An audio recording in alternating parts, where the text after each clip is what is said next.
And me using this trick got me to take this photo.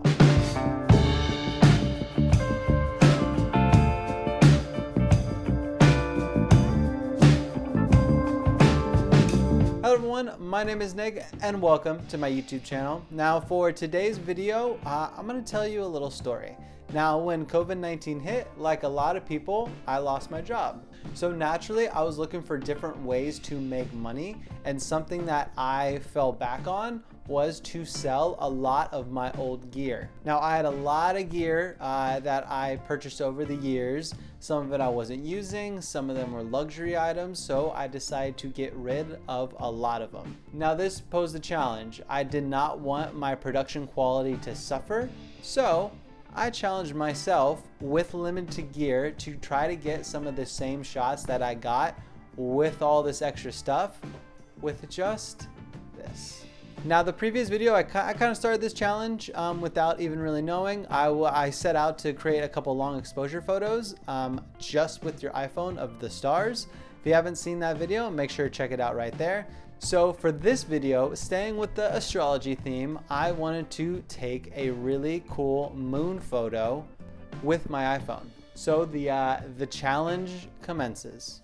So for my first attempt, I just walked outside, looked up at the stars, and fired away.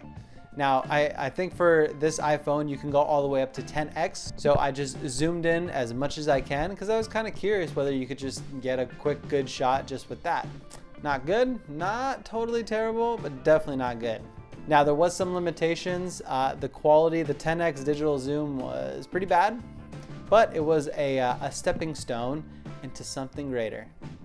Now, that was basically my first rendition of this whole thing. So for the second, I decided to purchase a telephoto lens just for the iPhone. Now, a telephoto lens for your DSLR is around $2,000, a good one. A telephoto lens for your iPhone is about $30 to $40, especially if you get it used. Thank you, Amazon Warehouse. I'll put the link in the description. Now, I did have this lens before. I used this to shoot a zoo photography video. If you also haven't checked that out, make sure to click that one right there. And with that one, my goal was to get super close to the animals without, getting super close. So I just grabbed the telephoto lens, plopped it on my iPhone, and pointed it straight to the sky.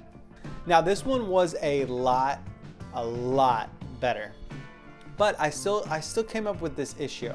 Now, when I was putting the telephoto lens on the iPhone, I noticed something weird. I noticed that when I went to do the telephoto lens, it would automatically, especially in night mode, use the regular lens, the wide angle lens, the ones you use for everything.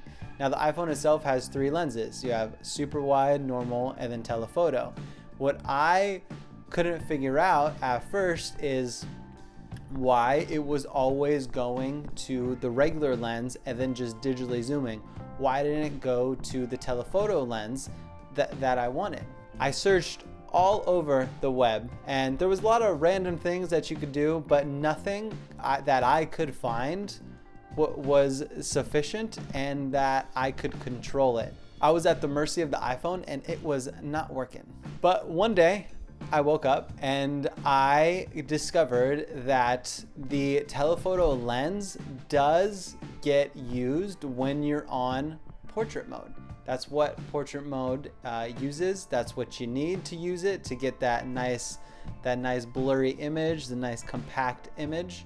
So I decided to forego just the regular photo mode, pop it into portrait, point it up to the sky, and see what happens. Now these, especially sharpness wise, was much better. Still, I was not satisfied. I still wanted to get a super close-up photo of the moon, kind of like this. I was out of extra attachments. I was out of changing lenses with the iPhone. I was stuck. But then I found something out. And me using this trick got me to take this photo.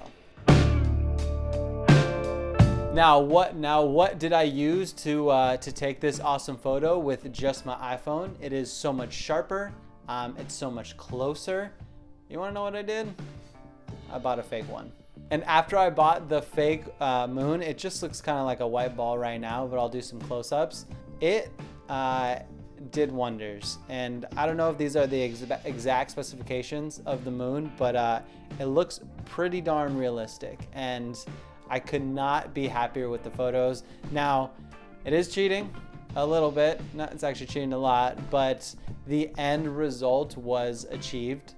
Just like when films use miniatures all the time, whether it's for car crashes or for certain villages and stuff, I used a miniature myself. So sometimes you don't need the extra gear, you just need to get a little creative with what you got.